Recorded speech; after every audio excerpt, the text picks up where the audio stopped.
No arms, no legs, armed and on the run. The perpetrator at large had recently happened to go through a bad divorce. Because of this, he moved back in with his parents. This was a pretty bad situation, but it only gets worse as losing a wife isn't even his biggest L. He had also contracted bacterial meningitis, which unfortunately caused him to lose his arms and legs. But this did not deter our persevering protagonist. He managed to find employment at the happiest place in the world, Disney World, Florida. This magical place is just what he needed to purge the negativity from his life. As he sat there pushing the button over and over and over again, watching face after face wisp off into pleasurable bliss, he realized something. He has had enough. He found a gun and with sheer willpower alone managed to squeeze the trigger with whatever nubs the meningitis had spared him. The target? His oh so happy parents. After fleeing the scene, the police notified Floridian residents that there was an armless, legless man that was armed and on the run. The wrong cop. A lot of the time, police in America fail to do the job they signed up for. We work hard just for the government to take our money and pay these people to pull us over on a bad day. If this gets you riled up, just know you're not alone. But what can you do? Protest? And what? Waste a good sign? No. What we need is boots on the ground, infantry, good old-fashioned manpower. That's the only chance we have of bringing order to this lawless country. Luckily, we already have troops taking up the initiative. One such Florida security guard noticed a potential offender speeding by him while he was headed home. Two things were taken for granted that night: the power of a uniform and the power of the law. This absolute image of justice pursued this ne'er-do-well and told him to knock it off. However, the perpetrator responded with something a bit more intimidating: a real police badge. He then proceeded to pull the imposter over for realsies this time and bust him for impersonation. Honestly, he should have just gotten a warning. I mean, he's doing field work and keeping officers on their toes. Who else is gonna do it? Beer run. Everyone needs a drinking buddy. Drinking alone is just sad. Yes, I'm talking to all you strong independent young bachelors out there. But what are you to do in a slowly isolating world filled with screens and a thorough lack of human connection? Well, if you're from Florida, you get an alligator. This Florida man, while already boozed up on liquor, stumbled upon a cool looking lizard. He obviously had to tag him along, as anyone you meet while drunk is automatically a bro. The newly formed duo headed to a liquor store where they bought the beer and went on their merry way. Just kidding. He proceeded to run around the store with an alligator in hand, chasing customers out. The man claims he doesn't even remember what happened in the store or even where the alligator came from, and honestly, I believe him. It should also be noted that after this run, he released the gator back into a nearby creek. Drunk gator. I know what you're thinking, and no, new gator, but same old liquor. This pair of Florida men were out and about drinking when one had an awesome idea. Yo, get this gator a beer. The following incident that occurred should be studied by AA meetings everywhere. After drinking a few beers, the man attempts to entice the alligator to bite his arm. He then caught the reptile with his bare hands and forced it to drink beer. The incident was captured on video and the gator responded aggressively. But I mean, who wouldn't? He gave it Coors. He admitted to drinking the beer but was not drunk when the incident occurred. Come on now, dog. Come on. Apparently this is considered animal abuse, but I like to hear the gator side of the story. Paranormal activity. This Florida man was pulled over while driving because both his rear tires were missing. Once on the side of the road, he explained to officers that he had been cursed. It was a do or die situation where he could either try to make it home or burn his car and sleep on the grass.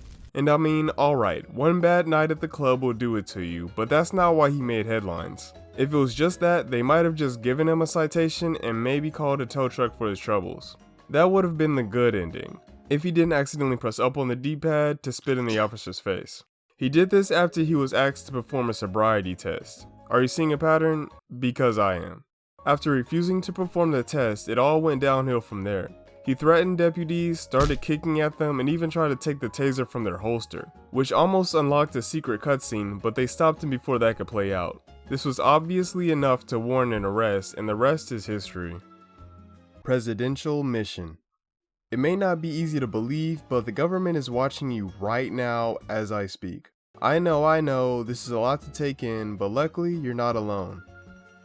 Ever. But fortunately for us, they can never access what's up here. Yep, nothing stronger than good old mental fortitude.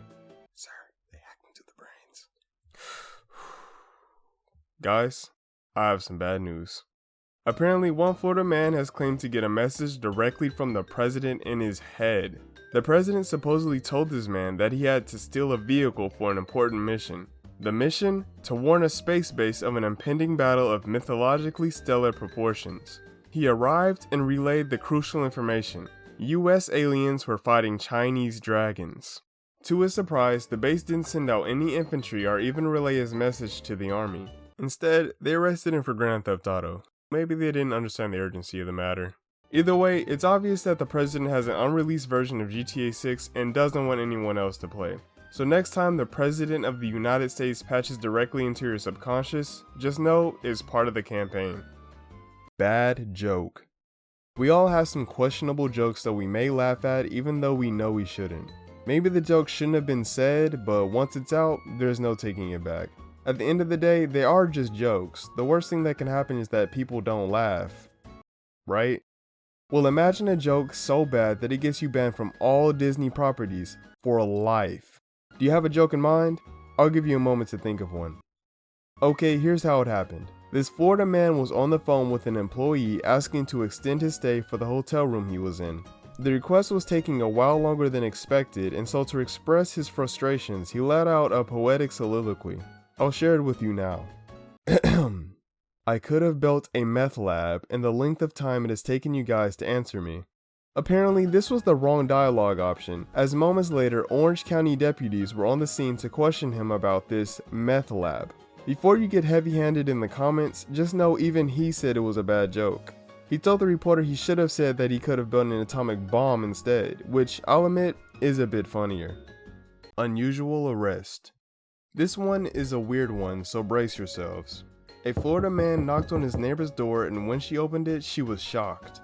The man happened to be sporting a new look by wearing absolutely no clothes whatsoever. This obviously raised concerns, and she asked him if he needed any help. His response was silence, followed by a cold, deathly stare. It was unknown what he was thinking at this time, but his next actions would lead to more questions. After about 30 minutes, he was spotted again jumping on his neighbor's trampoline, still lewd and nude. At this point, the question had to be asked, what is this man's doing? This perplexity soon turned violent as she uttered those forbidden words. He then began breaking into her home, which led the police to eventually wrangle him down and arrest him. But at every moment he kept them guessing. He never let anyone know his next move, not even himself. That's why when he was arrested, he was seen eating grass. That way no one knows what's going on. Tattletale tea. What you wear should be carefully considered, as it is technically an outward expression of who you are. When people see what you wear, they automatically judge what kind of person you are. So when a Florida man wore a shirt that said, "No, seriously, I have drugs," he was bound to face some friction with the law. Well, surprisingly, it wasn't the shirt that got him caught. It was just him being terrible at his job.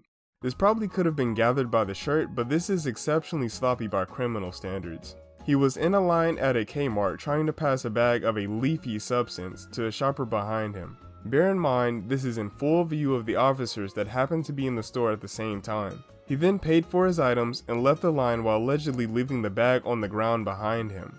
The officers picked it up and then arrested him, when it was then found out what his shirt said. I'm telling you, these crooks are just making the job too easy. All they have to do is just show up and wait. The criminals will send themselves to jail. You buffoon. This local Florida man has been seen educating a plebeian about the importance of clips versus mags. Apparently these are clips and these are, mags. Honestly, there are so many more Florida man stories. My brother said if you look up Florida man followed by your birthday, you can get some crazy Florida shenanigans. Mine was Florida man arrested for quitting job in the middle of transporting prison inmates. This new generation, man, you're supposed to burn the van and pay the inmates to hide the evidence. If you're gonna commit a crime, do it right. Well, I'm sure that's a good enough lesson for today, so stay cool and always bet on black.